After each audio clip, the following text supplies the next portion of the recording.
নমস্কার, আপনারা দেখছেন আমন্ত্রণ টিভি আর আপনাদের সঙ্গে রয়েছি আমি শ্রাবণী। আজকের নানা ধরনের খবর নিয়ে এবং গুরুত্বপূর্ণ খবর নিয়ে আপনাদেরকে প্রতি মুহূর্তে আপডেট রাখার জন্য। আর এখন আমি এই মুহূর্তে হাজির হয়েছি বিনোদন দুনিয়ার খবর নিয়ে। গতকাল অর্থাৎ 23শে ডিসেম্বর সন্ধ্যে 6:30 পরিচালক স্যাম বেনেগাল তার শেষ নিঃশ্বাস ত্যাগ করেন।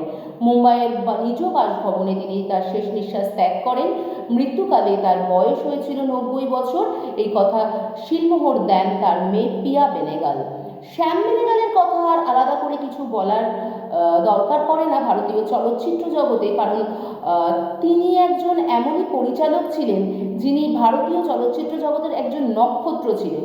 তার মৃত্যুতে কিন্তু চলচ্চিত্র জগতের একটি নক্ষত্র পতন ঘটেছে বলেই বলা যেতে পারে।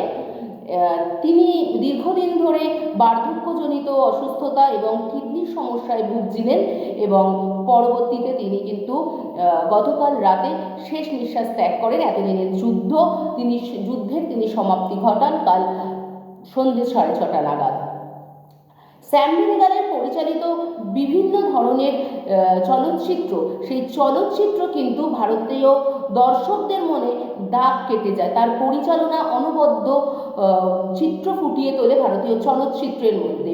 তিনি শুধু পরিচালকই ছিলেন না, তিনি ছোটবেলা থেকে অর্থাৎ 1934 সালে 14ই ডিসেম্বর স্যাম বেনেগাল জন্মগ্রহণ করেন হায়দ্রাবাদের কোঙ্কন পরিবারে।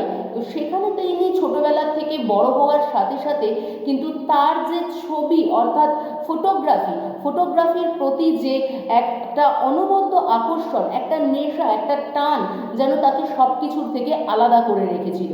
পরিচালক হিসাবে কিন্তু তিনি বিখ্যাত বলতে বোঝায় যে জনপ্রিয় ছিলেন সারা ভারতবর্ষে।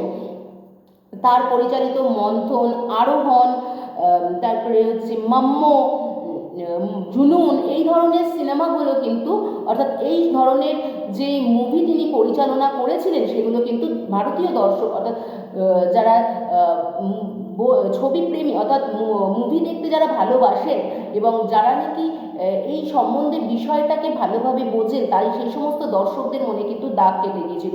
আলাদা করে বলতে হয় মন্থনের কথা। মন্থন ছবির চিত্রনাট্য বা পরিচালনার বিষয়টি এমন ছিল, সেখানে স্যাম বেনেগাল তার গ্রাম বাংলার যে চরিত্রটা সেটা কিন্তু বিশেষভাবে ফুটিয়ে তুলেছিল এবং সেটি কিন্তু একটি বিশেষ উল্লেখযোগ্যতা পেয়েছিল, অর্থাৎ বিশেষভাবে কিন্তু স্থান পেয়েছিল মন্থন ছবিটি। মন্থন ছবিটি কিন্তু তার চলচ্চিত্র জগতের একটা নিদর্শন হিসাবে, তার সৃষ্টি একটা নিদর্শন হিসাবে বলাই যেতে পারে। হায়দ্রাবাদের যে হায়দ্রাবাদ ফিল্ম সোসাইটি যেটা রয়েছে, তার আতুর ঘরের প্রাণ স্রষ্টা কিন্তু ছিলেন এই স্যাম বেনেগাল, পরিচালক স্যাম বেনেগাল।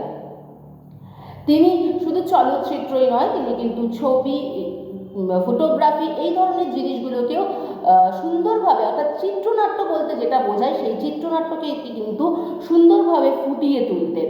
তিনি 1976 সালে তিনি পদ্মশ্রী পুরস্কার পান এবং 1991 সালে তিনি পদ্মবিভূষণে পুরস্কারে বিভূষিত হন। এছাড়াও কিন্তু চলচ্চিত্রের যেটি মানে মুভির ক্ষেত্রে চলচ্চিত্রে যেটি একটি অনবদ্য পুরস্কার বা আমরা বলতে পারি যে উল্লেখযোগ্য সেই দাদা সাহেব ফালকে কিন্তু স্যাম বেনেগাল পান। তার চলচ্চিত্রের কথা আর নতুন করে কিছু বলার নেই। এই বিষয়ে কিন্তু বলাই যেতে পারে যে ভারতীয় চলচ্চিত্র জগতে একটি নক্ষত্র পতন অবশ্যই ঘটেছে। তার খামতি বা তার ক্ষতিপূরণ কিন্তু আমাদের করা এই মুহূর্তে সম্ভব নয়। এটা যে ভারতীয় চলচ্চিত্র জগতে একটি বিশাল লস, সেটা কিন্তু বলাই যেতে পারে।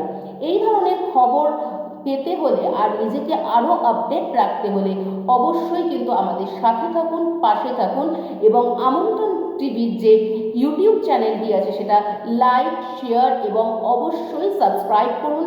আমাদের পাশে থাকুন, সাথে থাকুন, নিজেকে আপডেট রাখুন। আপনারা দেখছেন আমন্ত্রণ টিভি। দেখুন, জানুন, মেতে উঠুন।